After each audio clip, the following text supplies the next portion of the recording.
There is some revelating information, ladies and gentlemen, some groundbreaking details on the fate of Prime Minister, now resigned, in quotations, because even though he announced his resignation, he's still acting as kingpin of the country, Justin Trudeau.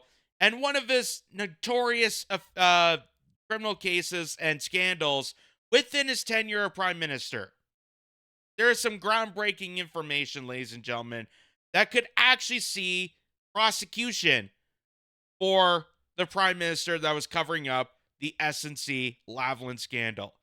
So here's from Brett Sears, and he says, huge news. After years of escaping accountability, Democracy Watch is filing for prosecution of Prime Minister Justin Trudeau over the SNC Lavalin affair. And for those who may not remember, that was one of the biggest notorious scandals that first came about in the Justin Trudeau camp. That was when they used their leverage to cover up the scandal, obstruction of justice. They were breaching so that they can get this NCC Lavalin agency was able to get federal contracts. They were covering up. They were lying. They were manipulating. They were scapegoating. They used the Attorney General, Jody Wilson-Raybould, to cover up the scandal and lie for Justin Trudeau to the point that she testified and exposed the scandal for what it is. And it's a huge violation of ethics, a violation of law, a violation of our justice system, and a violation of transparency in this country. One of the biggest notorious affairs that happened, on top of all the other affairs that happened with the We Day scandal, the Green Slush Fund, the money that went towards an NYC condo when people are dealing with the housing crisis. The list goes on, folks. But it's amazing that finally we're witnessing some accountability, for this. The penalties are significant fines and possible jail terms, both for breach of trust and obstruction of justice. So watch what one of the representatives for Democracy Watch had to say about it.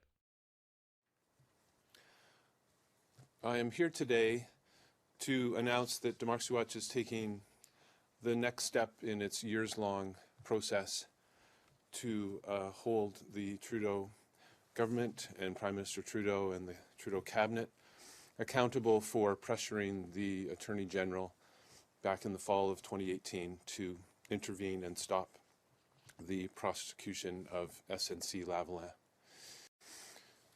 Given the evidence and given as well that the RCMP did not apply the correct legal standard in terms of reviewing the evidence and determining whether there had been an obstruction of justice, and also given that the RCMP did not consider in its investigation whether the Prime Minister or anyone else had committed a breach of trust, Democracy Watch is today filing an application in Ontario Court of Justice for court approval to pursue a private prosecution of these allegations of obstruction of justice and breach of trust. The RCMP.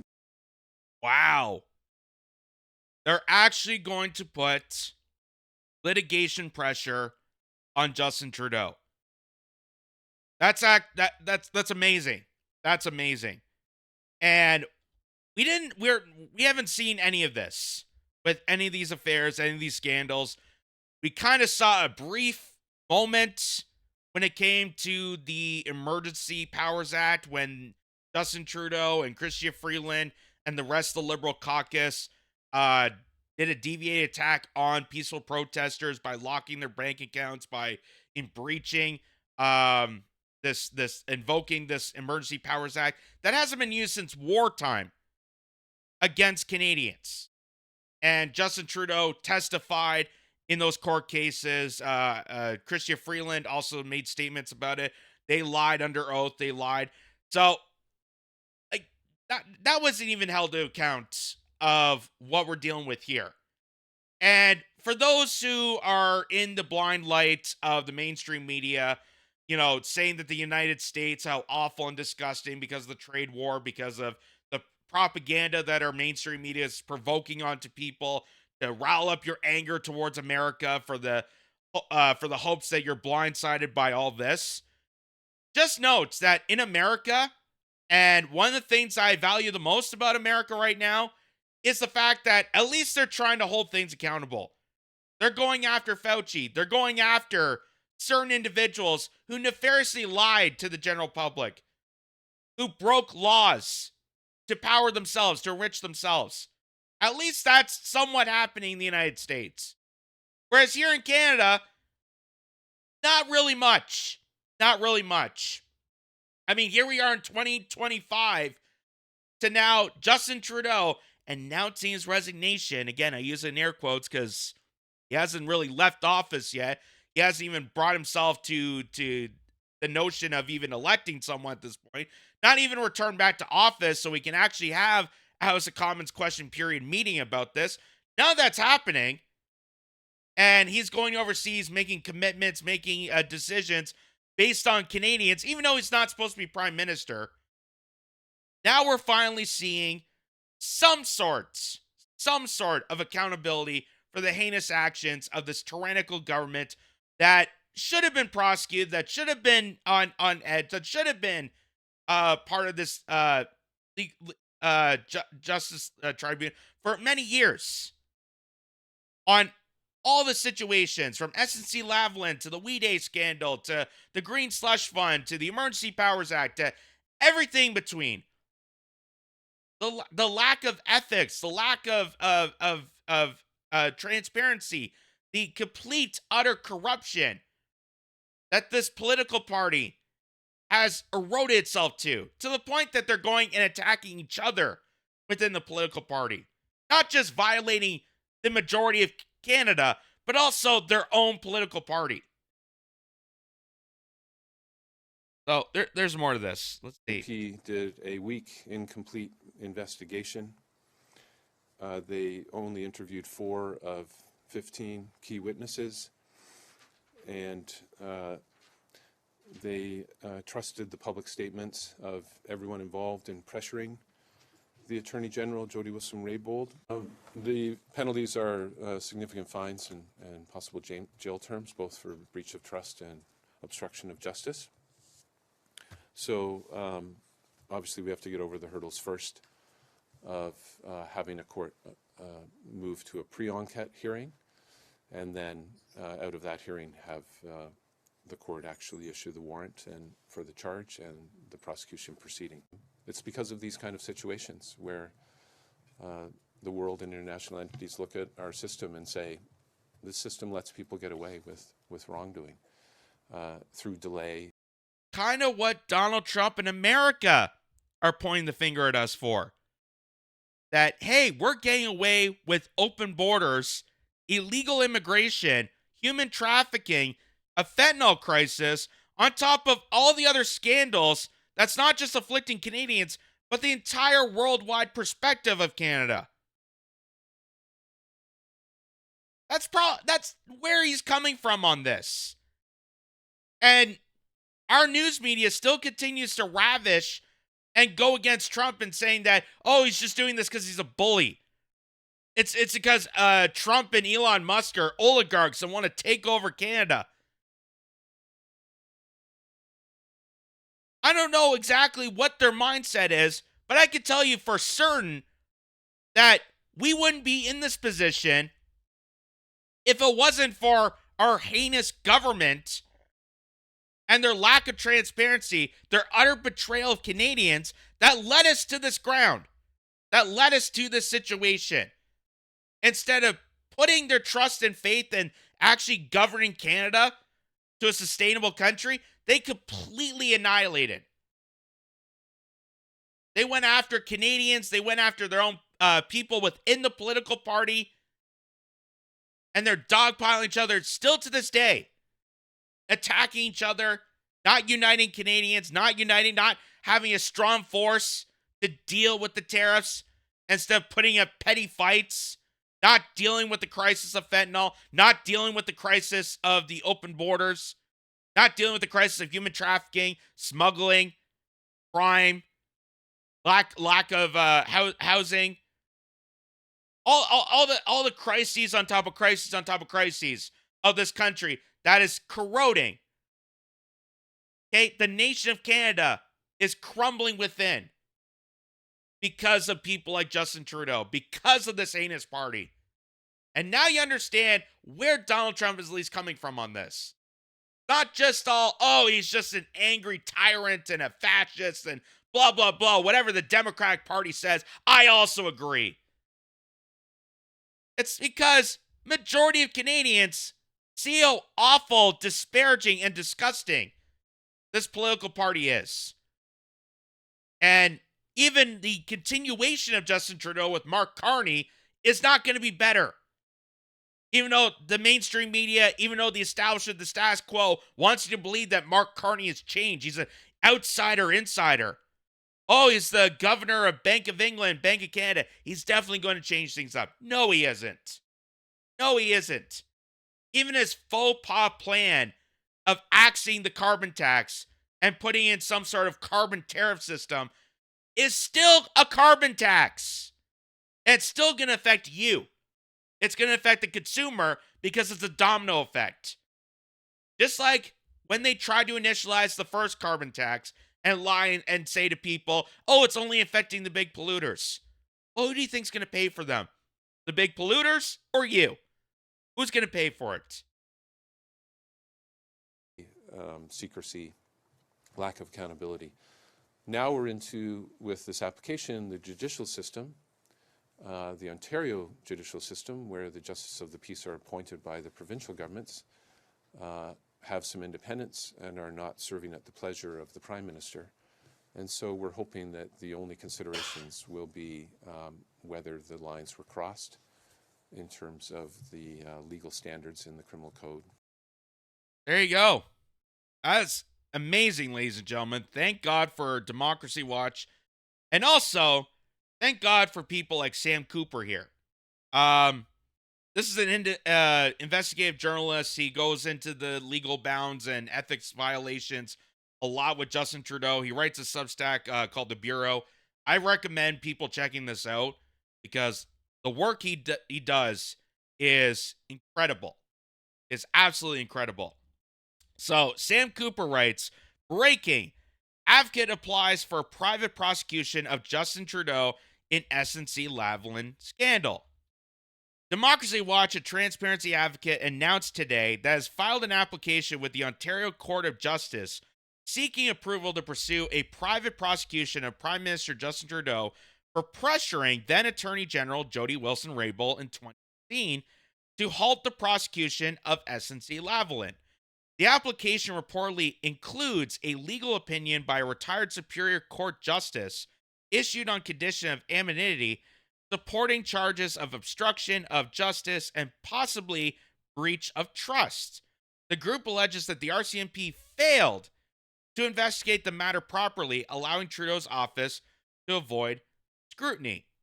And that's because Justin Trudeau put pressure onto the rest of the Liberal Party, the rest of the Liberal caucus, like Jody Wilson-Raybould, to directly lie and counter pursue against the investigation, telling the RCMP, hey, you won't be able to investigate. Don't look into it. Don't do this. Don't do that. Don't hold account to this criminal corruption scandal that involves one of the largest political parties currently in office. The RCMP conducted in a very superficial investigation into the cabinet's interference, said Duff Kennecher, co-founder of Democracy Watch. They didn't interview many key witnesses or obtain critical cabinet records. The decision not to prosecute anyone behind closed doors. We believe a judge might see this evidence is open court. New release RCMP transcripts indicate that senior officials, including Trudeau's then principal secretary, Gerald Butts, repeatedly pressured Wilson-Raybould to override prosecutors and grant SNC Lavalin a deferred prosecution agreement. Jessica Prince, Wilson-Raybould's chief of staff, told investigators that she rebuffed President calls from Finance Minister Bill Morneau's Chief of Staff Ben Chin, who insisted there had been to be a middle ground. Prince also accused PMO advisor Matthew Bouchard in interference, claiming that he tied the government's re-election hopes in Quebec to SNC Lavalin's fate. Democracy Watch's Will Say document alleges that the RCMP applied an improper legal standard for obstruction of justice and never considered breach of trust. Private prosecutions let citizens act that when authorities failed to, said Jen Dunch of Spartan Associates, which represents Democracy Watch. The group contends that the RCMP relied on self-interested public statements amid key witness interviews, including those with Jane Philpott, and accepted the cabinet's refusal to disclose pivotal communications. Concher called for a public inquiry into why the RCMP covered up its investigation and demanded reforms to ensure the force's independence.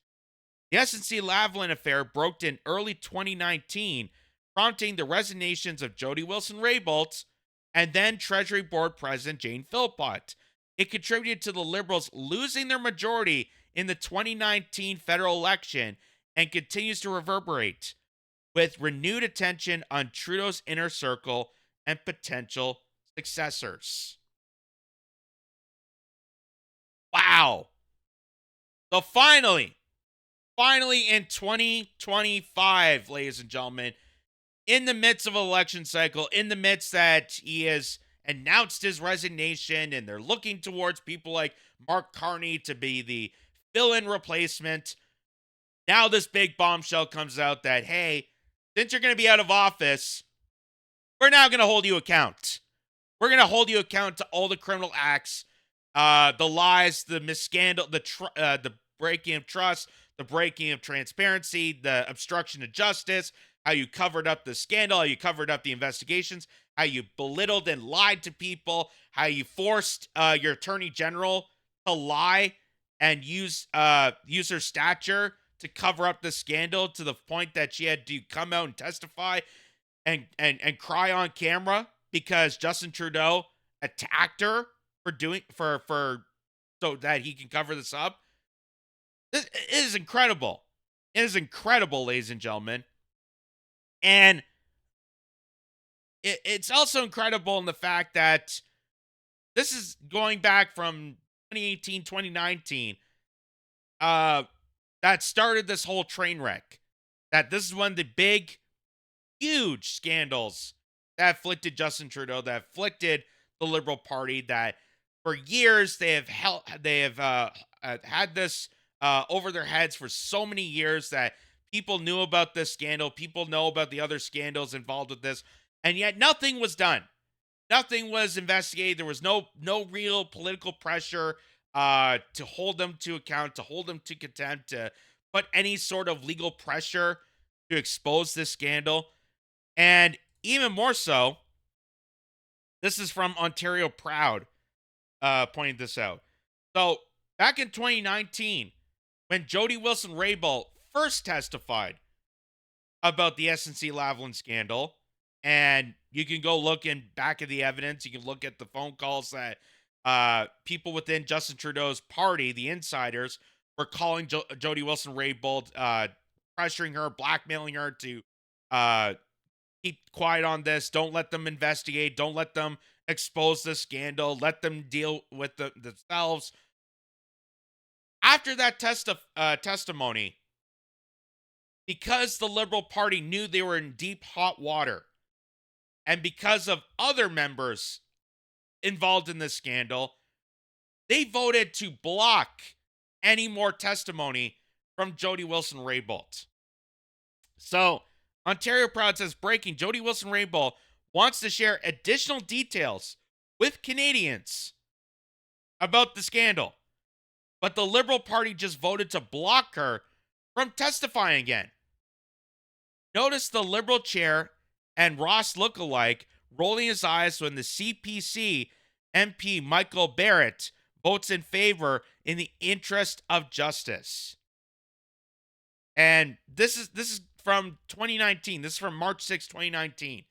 So the moment that Jody Wilson-Raybould testified, breaking the scandal, bringing it to the public, announcing and giving the transparency of how criminal the Justin Trudeau party really is, giving a deep detail of how heinous this disgusting party is.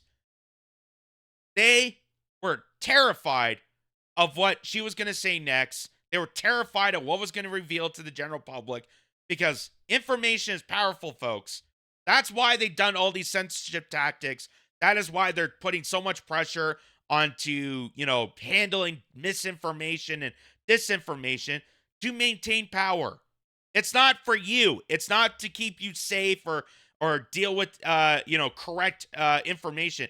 It's to maintain power and control over you. So here is, in the House of Commons, after Jody Wilson-Raybould testified, they openly stated that we're not going to allow any more testimony. And once again, violating doing a breach of trust on Canadians, trying to cover up the scandal that's already been exposed. Watch this. So we'll have a vote on the motion from Mr. Rankin. So Mr. Clerk. Monsieur Boissonneau? Mr. Isasi?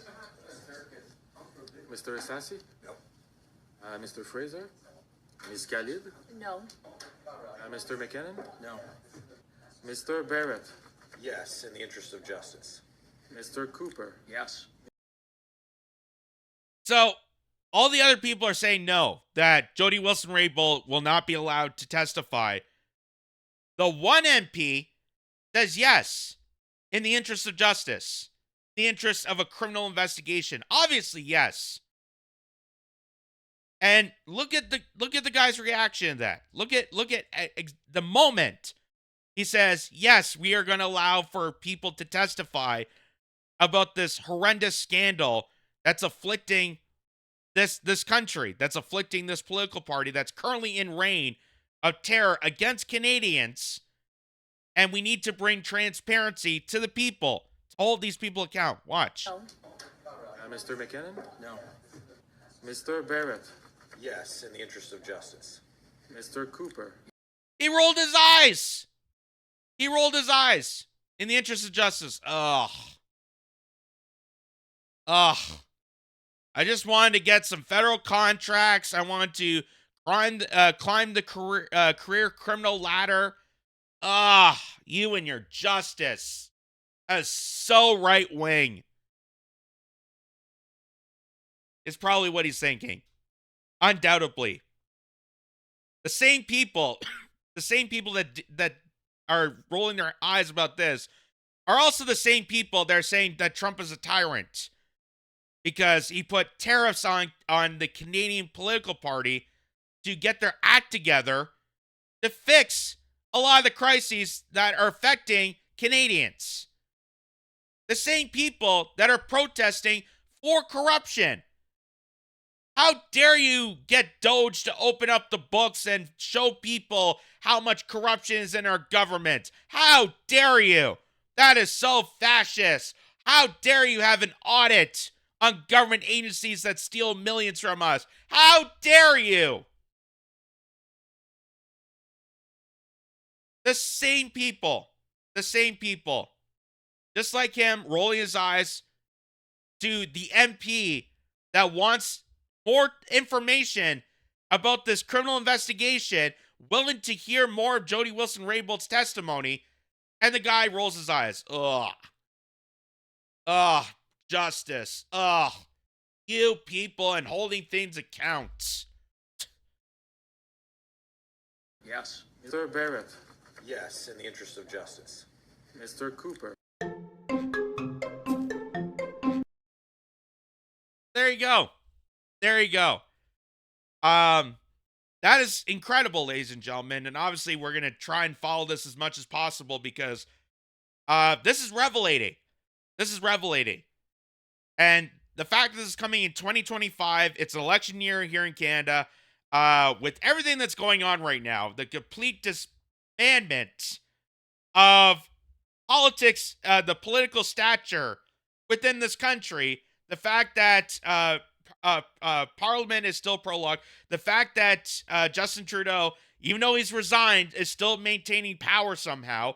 They're pushing Mark Carney on us. We know how hideous Mark Carney is with his own corruption, his own scandals, his own criminal conduct. Chrystia Freeland, so many other people. And now we're actually seeing some grassroots movements from Democracy Watch, from the Canadian Taxpayer Federation, that's actually holding more and more of this accountable to open the doors for Canadians to be aware of how horrendous this parliament system is. And as much as we want to point the finger at one specific person for all their wrongdoings, for all the heinous acts, Parliament has been corroded for many, many years. Not just with Justin Trudeau, not just with Chrystia Freeland, not just with Mark Carney entering the race somehow, but for years. For years. And we kind of saw it out in the open when the whole entire House of Commons applauded for a Nazi, a Ukrainian Nazi, not just once, but twice, gave a standing ovation and sold out the country for a proxy war, sold out the country to maintain their globalist stature. And that is why they're using this tariff war and trying to ignore it, trying to prologue this as much as possible. Instead of actually coming to a solution, they're trying to extend as much of this trade war as possible because they think that they are going against Trump, being them the globalist. This is not a war between Canada and the United States. It's between Donald Trump and the globalist agenda. And that's why they're trying to push people like Mark Carney to be the solution guy to a problem that was created by the Liberal Party. And sadly, people are drinking down that Kool-Aid. They're thinking that this guy, he sounds like a smart guy and willing to take on Trump. He's running in the party that caused this problem in the first place. And if you're trying to find the solution to the same political party that caused the problem, ladies and gentlemen, you are a victim of Stockholm Syndrome. You're a child of an alcoholic at this point. That instead of pointing out why we're in this situation and not pointing to the abuser, you're pointing out to the people that are pointing out who the abuser is. And that is why we're in the situation that we're in right now. And thank God that there's some decent, healthy-minded Canadians that can actually see through the smoke, through the charade, through the circus, and remind people that Justin Trudeau, the Liberal Party, Mark Carney, Chrystia Freeland, Mélanie Joly, Dominic LeBlanc, all these members have heaps amount of criminal activity that needs to be held to account. And sadly, the President of the United States had to be the guy that screamed the loudest when Canadians have been screaming for years. So, thank God for this. Thank God that we're finally holding some of these people accountable for their actions. I don't know how well that's going to work out. I don't know if there's actually going to be criminal prosecution. They're suggesting jail time. I don't know if that's going to happen, but I'm willing to, I'm excited to at least open the books and showcase people, finally get some transparency on one of the most hideous scandals of our lifetime here in Canada. I'm glad for this.